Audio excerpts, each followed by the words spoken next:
Labas vakaras, čia laida Svarbiausia LT ir aš Sigitas. Pristatau nuolatinį mūsų studijos svečią, politologą Bernarą Ivanovą. Bernarai, pakalbėkim šiandien apie medijinės istorijas karo fone. Kokios jos dabar sklandančios, kokios aktyviai naudojamos, kokios galbūt, kaip jums atrodo, gali gimti artimiausiu metu? Mes iš tikrųjų matome tam tikrų tokių informacijos įmetimo iš Rusijos bandymų, bandant, aš sakyčiau, permušti informacinę dienotvarkę Europos, pasaulio, pavyzdžiui, ten, sakykime, istorija su HES susprogdinimu prie Hersono, Kachovskos HES, kuri iš tikrųjų mažai ką turi bendra su tikrovė, kadangi, kaip pasakė visai specialistų, tai neįmanoma, kadangi ją susprogdinti, reikėtų ten daugybės tonų sprogmenų, ukrainiečiai to neleis, nes apšaudo tiesiog visus bandančius kažką ten privažiavusius daryti.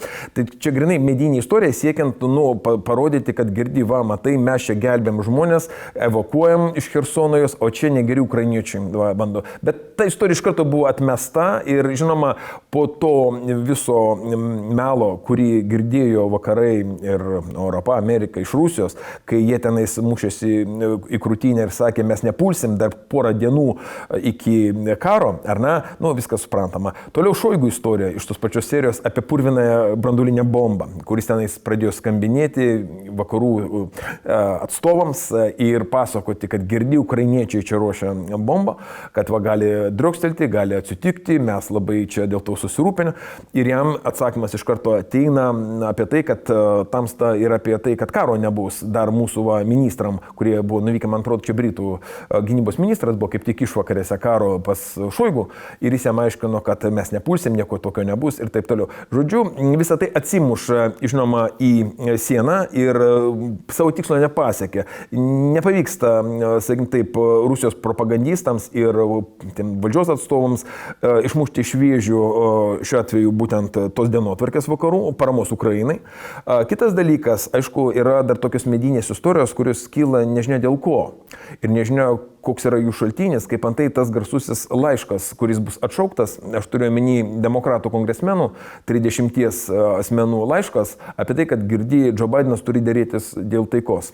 Šita istorija įdomesnė, ta prasme, kad ji atsiranda štai lygtais iš niekur, 2 valandas klaido, kažkur tai 2 valandas, tenais, kol jis nebus tas laiškas atšauktas ir pasakyti, kad tai klaida. Ten tos grupės atstovas kongrese prisims atsakomybę, kad tiesiog taip atsitiko, netyčia, mes jokių būdų tokios nuomonės nepalaikom ir apskritai tai yra sena istorija. Tas laiškas buvo parašytas dar prieš ten kažkiek mėnesių, visai kitam kontekste ir tiesiog kažkoks ten klerkas netyčia jį nusiuntė į Baltuosius rūmus.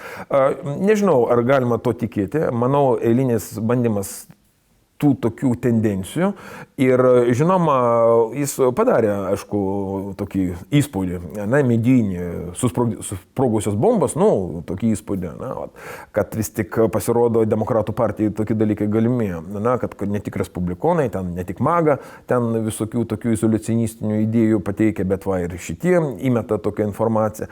Bet gerai, kad atžaidė atgal, nes kitu atveju tai būtų tiesiog nesuvokiama, kadangi juk ten pasiūlymas tiesiog per Ukrainą, ignoruojant ją kaip subjektą istorijos su Rusija tartis, kur tai matyta, tai primena, žinoma, Müncheną grinai, kai Čekoslovakijos atstovai už durų laukia, kol ten Čemberlenas su Deladije ir Hitlerio atstovais ten dalins Čekoslovakiją ir Sudetus. Taip kad šia prasme, žinoma, šita istorija įdomi, man jos prigimtis neaiški, kodėl išėjo būtent tas dokumentas. Kita vertus, aišku, aš kažko panašaus laukiu, nes tie kairieji grinai leftistinio tokio diskurso atstovai, Sanderso, žodžiu, rėmėjai, jie pakankamai įtakingi ir jų tarp Amerikoje sklando visokios kalbos ir paskutiniu metu ypatingai, kad čia dėl energetinės krizės ir dėl kitų dalykų kilo visokios sumaišties.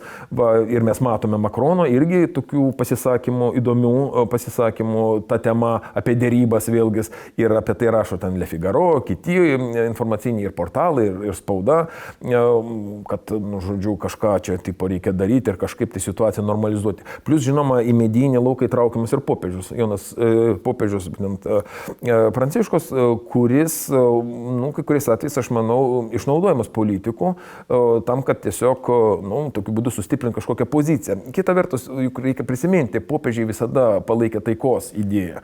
Ir čia nieko keista, kad popiežius apie tai kalba. Tiesiog tose medijose kontekstas parenkamas toks, kad jis tarsi atsidūrė vos ne Putino pusėje, kas yra visiška nesąmonė. Jis iš tikrųjų padarė nemažai siekdamas taikos. Mes žinom, jis nuėjo ir į Rusų ambasadą, dar prasidėjus karui, kalbėjo apie tai. Ir jo pozicija yra morali, būtent bažnyčios pozicija, kas yra suprantama. Taip kad šiuo požiūriu mes iš tikrųjų paskutiniu metu bandom stebėti turbūt tokią bangą naują, kuri kilo po tam tikro atoslūgio medijose, po to, kai buvo dar ten prieš 3-4 mėnesius irgi bandoma kelti derybų kažkokią ten tezę, kad reikia dėrėtis, kad ukrainiečiai čia ir viskas nevienareikšmiška, tai jie irgi kažką nori padaryti, bet kai tu pradedi gilintis į detalės, supranti, kad tai didžiąją dalimi yra vis tik irgi propagandiniai momentai, kadangi, jeigu ir tą pačią purviną bombą pradėjo analizuoti, o tai kokia prasmė ukrainiečiams savo teritorijų kažką tokio daryti? Tai yra tiesiog neįmanoma, nes jie užkrėstų savo teritoriją, galiausiai neturi ir priemonių tam. Kas turi priemonės? Teisingai turi priemonės Rusija, kurie savo laiku dar sovietmečiu su tuo eksperimentavo. Toliau tie patys politikai, kurie, aišku, vakarų politikai, ten ir kur grupių, ir Amerikoje atstovai, kurie, kaip sakė ir Khodorkovskis, nemažai dalimi yra korumpuoti pačios Rusijos. Ten eilėje stovėjo tam, kad korumpuotis, gauti tus pinigus ir mes tus duomenys irgi žinom. Taip kad ir čia ta istorija pakankamai aiški. Ką įrodo? Ką visą tai rodo? Rodo Kremliaus desperaciją. Aš manau, tos visos istorijos, par kitaip, tie visi tokie informaciniai įmetimai, jie rodo desperaciją ir tai, kad Kremliui žūtbūt reikia stabdyti karą, kaip nors atokvėpio sulaukti ir vėlgi savo pajėgas sukaupti ir ruoštis naujam karo etapui, žinoma, nes jokios taikos iš principo čia būti negali ir būtent tos kalbos apie taiką su Putinu, aš manau, yra didžiausia propagandinė istorija. Kalbant apie rusų propagandistus, vis dėlto jie irgi visą informacinę erdvę, informacinį lauką labai akylai stebi.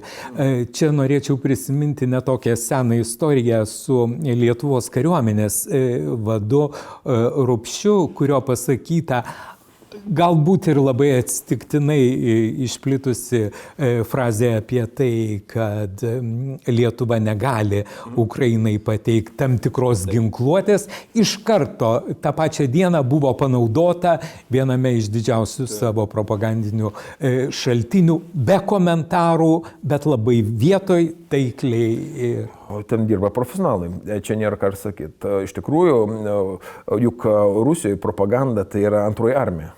Ir finansavimas ten yra didžiulis, ten 10 milijardų dolerių naudojami tam, kad pritraukti specialistų, pritraukti politechnologų, pritraukti tų žmonių, kurie gali ir geba manipuliuoti informaciją ir atitinkamai formuoti nuomonę. Ne?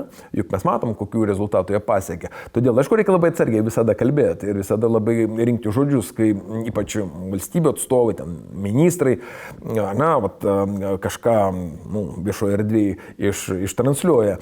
Galiausiai, kai mes turime reikalą su armijos atstovais, aš sakyčiau, apskritai, juk jie ne politikai. Armijos atstovai įvairių, ne tik Lietuvos, bet ir kitų, jie yra vis tik, kaip sakyti, statuto vergai ir jie turi paklūsti subordinacijai ir tie sprendimai, apie kuriuos čia buvo kalbama, vis tik politikų prerogatyva. Mes galim su to nesutikti, kaip visuomenė, palaikyti tokią nuomonę, bet vis tik kariuomenės atstovam nereikia apie tai kalbėti. Nereikia apie tai kalbėti, tai yra politikų klausimas ir politinių diskusijų klausimas. Jeigu žiūrėti iš esmės šitos istorijos, iš esmės, reikia tada kalbėti apie NATO apskritai gynybą, kokią vietą užima tos haubicos ar NATO gynybos sistemoje, kiek jos yra kritiškai svarbios ir vėlgi apie tai turi kalbėti politikai. Reikia mums tų haubicų čia ir dabar. Ar mes galime perduoti Ukrainai, kad jie kovodami iš esmės už mus, ar ne? Tokiu būdu fronte pagerintų savo situaciją. Aš nedrįščiau duoti atsakymą, nesu ekspertas karo reikalų, bet kokiu atveju tai yra dalykai, kurie reikalauja vis tik politinių vertinimų. O kai kariuomenė įsitraukia, tada, žinoma, tai duoda peno propagandistams tai panaudoti ir atitinkamai išsukti, parodyti, o jie ten, žinoma, kaip ir sakau, yra neblogi meistrai. Bernarai, iš vis kiek informacijos turi išeiti į viešumą karo metu, nes dabar juk ir yra karo metas, kiek tos informacijos ir kiek realiai neturi, o kiek realiai jos yra viešumoje. Gal mums tik tai atrodo, kad jos yra labai daug. Teisinti kažkokius abejotinus sprendimus arba tai, kad kažkokių temų reikia vengti karų, nereikia. Čia yra blogas dalykas, kai prisidengant karų, ten, sakykime, nesprendžiamos socialinės problemos arba kažkokie kiti klausimai tarsi nustumiami į šoną arba ten puolama opozicija. Čia pasitaiko tokiu atveju, ne tik Lietuvoje, kiek bendrai, juk mes tą matėm. Kitose šalyse taip pat, kai sakoma, dėl to, taip. Todėl, aišku, kalbėti būtina. Reikia, aišku, labai stengtis aiškiai ir objektyviai patį, tą karo, karo situaciją pačią maksimaliai objektyviai pristatyti. Vengti dramatiškų, nieko nepagristų teiginių, tokių, kad, jau čia taip ar anaip. Juk ten trečių pasaulinių mes gąsdinimų labai daug girdėjom. O juk vis tik specialistų balsas, kuris girdimas, sako ką? Kad tai yra kolonijinis karas Rusijos prieš, kaip jie supranta, koloniją. Panašiai, kaip kad savo laiku vyko ir Britų kolonijų atžvilgių ten, ir prancūzų, ten Alžyre, kitur. Tai yra tokio plano situacija. Problematika yra dėl branduolinio ginklo. Čia yra tas momentas, kurį, žinoma, daugeliu kelia daug rūpesčių ir suprantu kodėl. Taip kad pirmas dalykas paties karo įvertinimas maksimaliai objektyvus, visapusiškas, ir pateikiama ekspertinė nuomonė, be politikavimų, be emocijų vengimas. Tai yra labai svarbu. Toliau, žinoma, visuomeninė pilietinė diskusija, įtraukiant maksimaliai platų visuomenės grupių atstovų į tai, kad mes atstovus, kad jie galėtų pasakyti, analizuoti, kalbėti. Ir tai yra normalu demokratijos sąlygomis. Negalima drausti ir cenzūros kažkokius įvedinėti jokių būdų, kadangi tokiu būdu kristalizuojama pozicija ir kristalizuojama nuomonė. Į ją atsižvelgdami politikai turi priimti sprendimus vienaip ar kitaip. Ir jie, matydami situaciją, šiek tiek, taip sakant, iš aukščiau, žvelgdami į padėtį, jie juk gali dėstyti argumentus ir sakyti, žinot, aš suprantu, kad jums čia reikia ir energetinių išteklių, ir kainų, bet yra tam tikri egzistenciniai dalykai. Ir čia labai svarbus yra dalykas pasitikėjimas valdžia.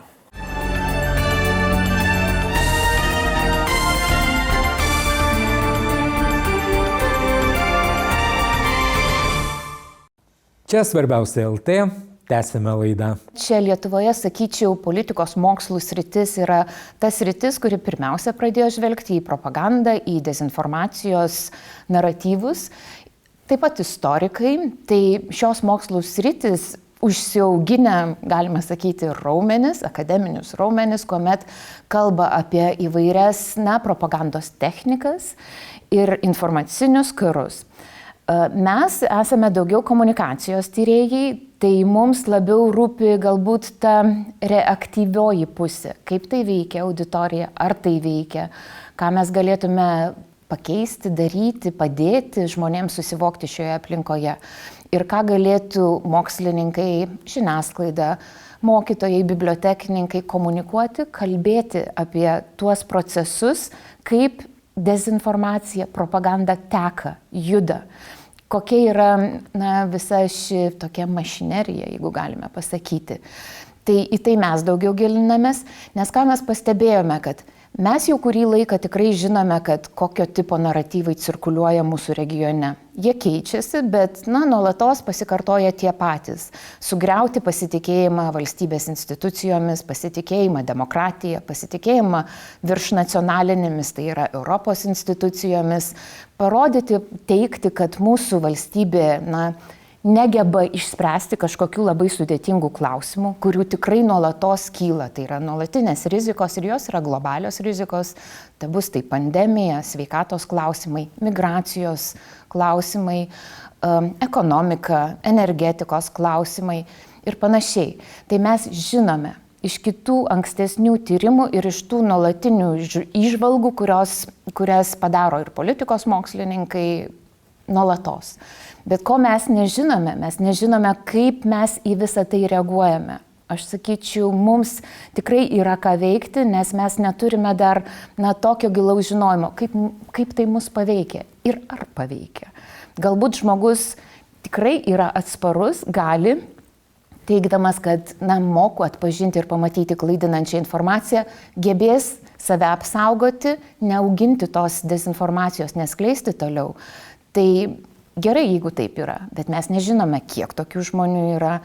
Ir pasitikėti vien tik tai tokiais kiekybiniais įsivertinimais, kokius atlieka visuomenės nuomonės apklausos, tai yra pernelyg trumparegiška. Čia reikia ir naujų tyrimo metodų, atskirų tokių fokus grupių, atskirų diskusijų, tarkime, ir pokalbių žiniasklaidoje taip pat.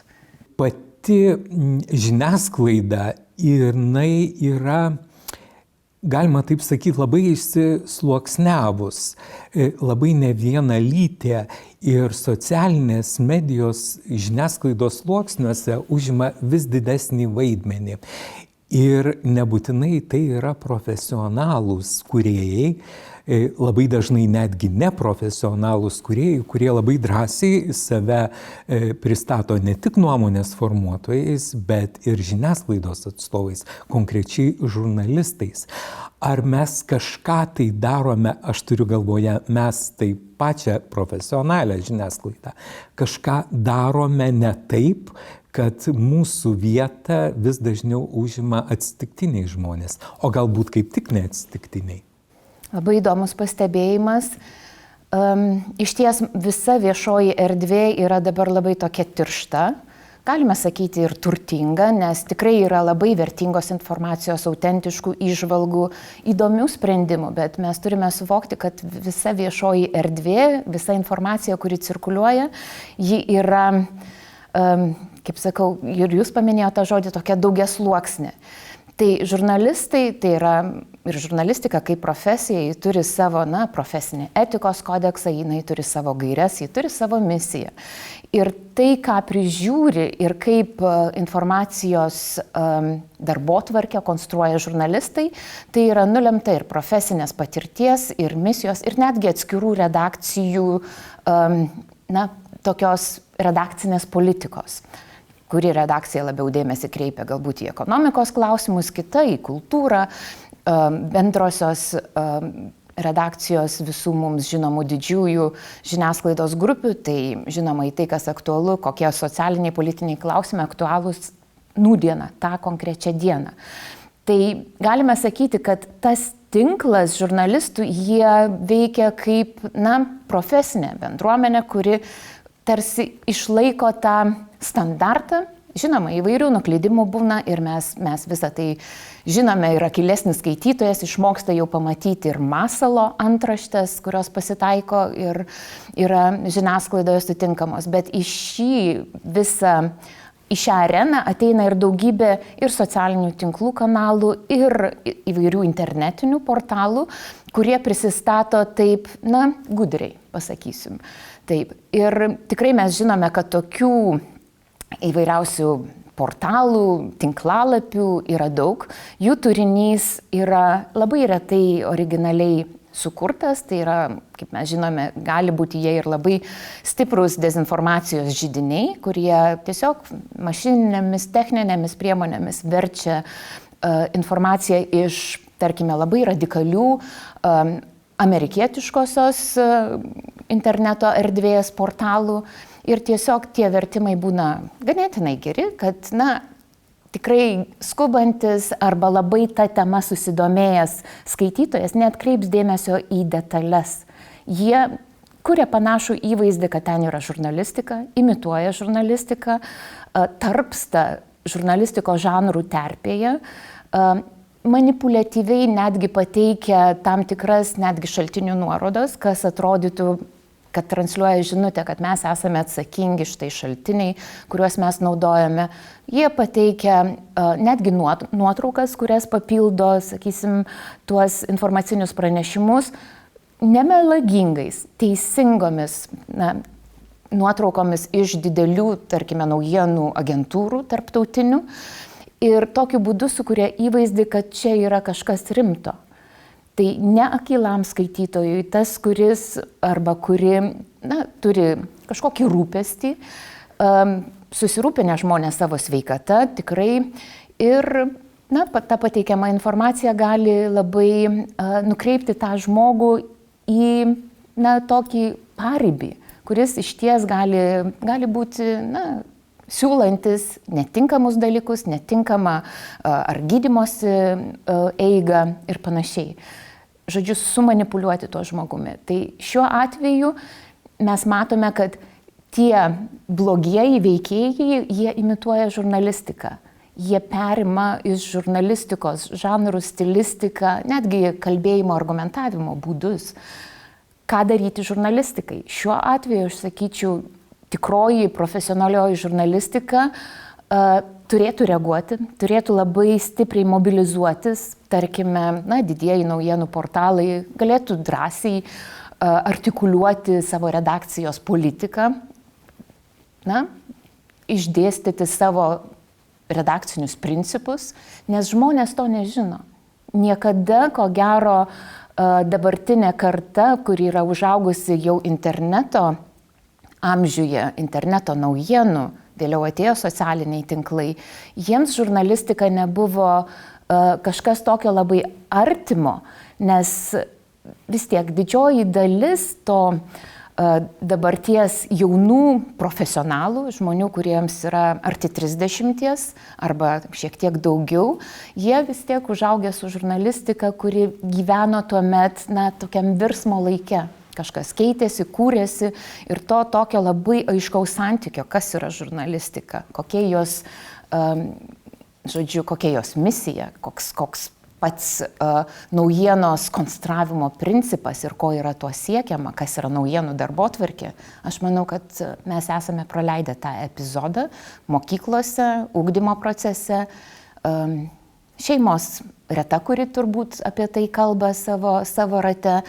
Tai irgi manyčiau, kad švietimo sričiai yra ką veikti, taip pat yra ką veikti ir patiems žurnalistams, pasakyti, deklaruoti, šviesti visuomenę. Kito geresnio kelio ir būdo nėra.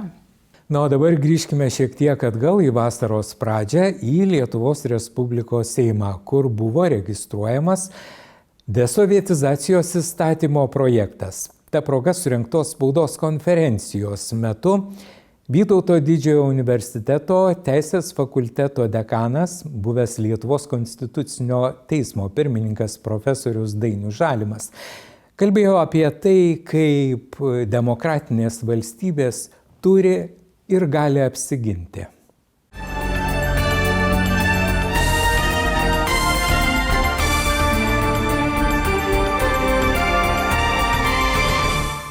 Iš tiesų gal ne prieš 20 metų, bet tai buvo arba 2008 arba 2009, galima patikrinti. Kada aš turiu meni, kad man teko pačiam rašyti įstatymus susijusius su sovietinės ir nacistinės simbolikos viešo demonstravimo draudimu ir taip pat tarptautinių nusikaltimų, tarp jų ir Sovietų Sąjungos bei Trečiojo Reicho nusikaltimų neigimų, teisinimų ir šiurkščių menkinimų, tai yra už tai numatyta baudžiamoji atsakomybė. Aš kaip dabar prisimenu, ne visi tada suprato, kodėl tokie įstatymai reikalingi, dėja įvykių raida, man atrodo, kaip tik patvirtino tada mūsų žingsnių teisingumą. Tai buvo maždaug 2009 metais. Bet aš labai trumpai gal norėjau tiesiog pasakyti, kodėl teisinių požiūrių tokie įstatymai yra ir pagristi, ir netgi, sakyčiau, būtini dabartinėmis sąlygomis. Tai visų pirma, yra tokia, ir Europoje yra priimta pakankamai Europos žmogaus teisių teismo lygių demokratijos galinčios apsiginti save koncepcija. ir pagal kurią saviraiškos laisvė, kitos politinės laisvės yra, jomis negali būti piknaudžiaujama, siekiant būtent sugriauti pačios demokratinės santvarkos pagrindus.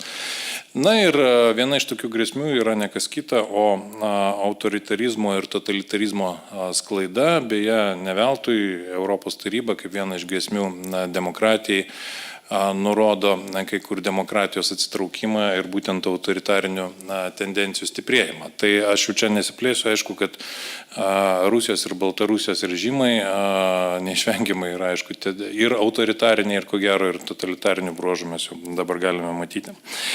Tai yra tokia konstitucinė tradicija, yra kildinama iš 1949 m. vasario 16 dienos Lietuvos laisvės kovos sąjūdžio tarybos deklaracijos, kad su Lietuvos demokratinės konstitucinės santvarkos pagrindais yra nesuderinami abu totalitariniai režimai, jų idėjų sklaida, ir tai buvo įtvirtinta būtent šioje deklaracijoje, kaip beje, ir nesuderinamas ir autoritarizmas kaip toks. Tai logiškai tokie įstatymai visų pirma įgyvendina tai, kas seka iš mūsų konstitucinių tradicijų. Pačioj konstitucijoje, beje, 25 straipsnėje taip pat yra labai aiškiai pažymėta, kad žodžio arba informacijos laisvė yra vėlgi nesuderinama su neapykantos skleidimu, dezinformacijos skleidimu ir taip toliau. Aš dabar pažodžiui be abejo neprisiminsiu, tai be abejo visam tam priklauso ir totalitarinių ir autoritarinių režimų propaganda, o ji, taip sakyčiau, pirmiausia pasyviai, bet taip pat gali būti panaudojama ir aktyviai vykdoma per šių režimų simboliką. Taigi šitas įstatymas mano požiūriu, kurio siekiama išlaisvinti viešasias erdves nuo Lietuvoje, aišku, daugiausiai yra būtent sovietų totalitarinio režimo, tarkim, taip, palikimo, tai jis tiesiog papildo tai, kas buvo anksčiau. Tai aš turiu minėti simbolikos draudimą, nusikaltimų kriminalizavimą už nusikaltimų neigimą arba teisinimą. Tačiau tie įstatymai, ir aš atsimenu juos rašant, tada nebuvo vienareikšmio atsakymo, ką daryti būtent su egzistuojančiais viešaisiais objektais, pavadinimais ir taip toliau. Tai štai šitas įstatymas šią prasme papildo.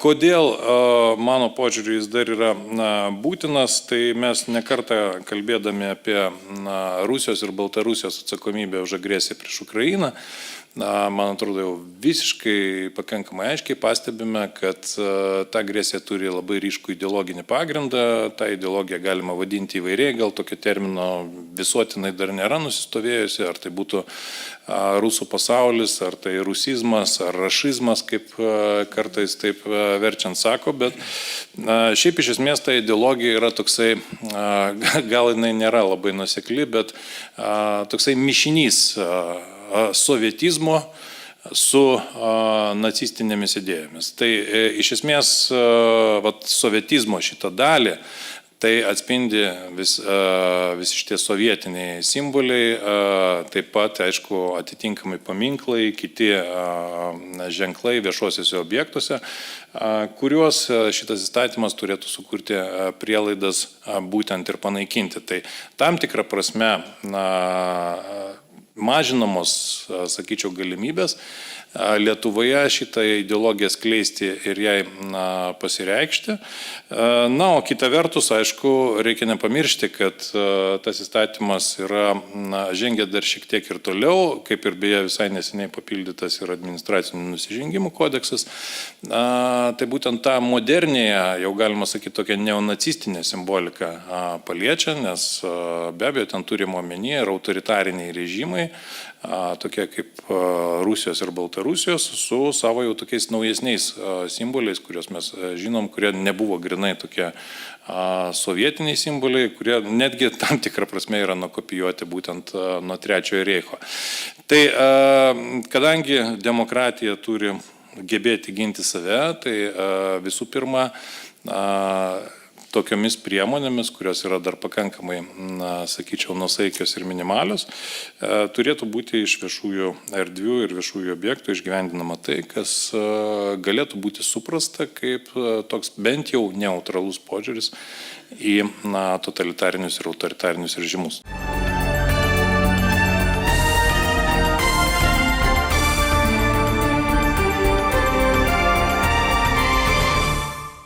Štai tiek mūsų laidoje šiandien. Ačiū, kad buvote drauge. Būtinai susitikime ir kitą savaitę. O kol kas likite saugūs ir sveiki. Iki pasimatymo.